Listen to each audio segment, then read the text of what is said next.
பகவானை பத்தி பரமாத்மாவை பத்தி சொல்லியிருக்கக்கூடிய விஷயங்கள் பிரதானமா வேதங்கள்ல வந்தவை. வேதத்துக்கு நிகமம் என்று பெயர். வேதத்துக்கு இன்னொரு பெயர் நிகமம். இந்த நிகமமான வேதத்தை தழுவி இருக்கக்கூடிய விஷயம், ஒரு ஆத்மோ ஜீவனத்துக்காக, ஒரு ஆத்மா உன்னதமான ஒரு இடத்தை பெற வேண்டும் என்பதற்காக அதற்கு விதிமுறைகள் எப்படி, கோவில்கள் அமைக்க வேண்டும் எப்படி என்று சொல்லுவதற்காக வந்ததுதான் ஆகமம். அப்படின்னா நிகமம்ங்கிற வேதத்தை தழுவி வந்ததுதான் ஆகமம். அதுல அம்பாள், அதாவது சக்தி தேவிக்காக சக்தி ஆகமங்கள்னு உண்டு, சிவபெருமானுக்காக சைவ ஆகமங்கள் உண்டு, வைணவத்தில் திருமாலை பின்பற்றக்கூடியவர்களுக்கு வைணவ ஆகமங்கள்னு உண்டு. அதுல ரொம்ப பிரதானமாக இருப்பது வைகானசம், பாஞ்சராத்திரம். இதை தவிர்த்து ஒரு சில ஆகமங்கள் இருக்குன்னு சில பெரியவாள்லாம் சொல்றாங்க. இந்த ஆகமத்தை தழுவித்தான், வேதத்தில் இருக்கக்கூடிய மந்திரத்தை தழுவிதான் ஒரு கோவில் நிர்ணயிக்க வேண்டும், அதுதான் நிர்மாணம் செய்ய வேண்டும். அப்படிதான் இந்த கோவிலும் பண்ற. ஆர்கிடெக்சர் சவுத் இந்தியன் ஆர்கிடெக்சர் இல்ல, இதுக்கு நாகர ஆர்கிடெக்சர்னு பேர். நார்த் இந்தியால அந்த காலத்து குப்தர்கள், மௌரியர்கள், பின்னாடி வந்த அரசர்கள் கடைபிடித்த ஒரு ஆர்கிடெக்சர்ல அந்த கோவில் கட்டுறா. ஆனா சாமியங்கள் உண்டு. இப்ப நம்ம கோவில்ல எப்படி தெற்கு பாரதத்துல கர்ப்ப கிரகம்னு சொல்றோமோ, அங்கேயும் கர்ப்ப கிரகம் உண்டு.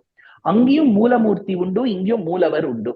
அங்கேயும் உற்சவமூர்த்தி உண்டு, இங்கும் உற்சவமூர்த்தி உண்டு. இப்போ ஒரு கோவில் நிர்மாணம் பண்றான்னா அதுக்கு 2-3 விஷயங்கள் தேவை. ஒன்று, அந்த கர்ப்ப கிரகத்துக்கு மேல இருக்கக்கூடிய விமானம், அந்த விமானத்துக்கு மேல இருக்கக்கூடிய கலசம், அப்புறம் அந்த கோவிலுக்கு இருக்கக்கூடிய நுழைவாயில். அது ரொம்ப தெற்கு பாரதத்துல நம்ம ரொம்ப இம்பார்ட்டன்ஸ் கொடுக்கணும். அதுக்கு கோபுரம்னு பேர். கோவிலின் நுழைவாயிலாக இருக்கும். அதற்கு மேல பல கலசங்கள் இருக்கும்.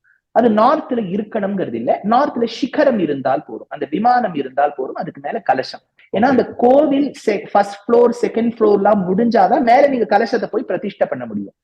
இப்ப நடக்கவிருப்பது கீழே மெயின் கர்ப்ப கிரகத்துல கிரவுண்ட் ஃப்ளோர்ல இருக்கக்கூடிய மூலமூர்த்தி ராமருடைய பிரதிஷ்டை.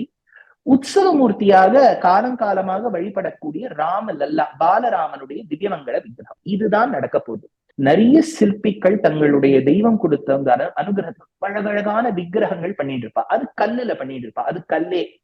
ஆனால் அந்த கல்லினால் செய்யப்பட்ட விக்கிரகம் ஒரு யந்திர பிரதிஷ்டை பண்ணி மந்திர ரீதியாக, மாந்திரீகமாக, தாந்திரீகமாக என்று பிரதிஷ்டை செய்கின்றார்களோ அந்த க்ஷணத்தில் அதற்கு தெய்வத்தன்மை வருகின்றது என்பது நம் நம்பிக்கை. அந்த தெய்வத்தன்மை வர வைக்கிறதுக்கு தான் இவ்வளவு சம்ஸ்காரங்கள், இவ்வளவு கிரியைகள் பண்றா.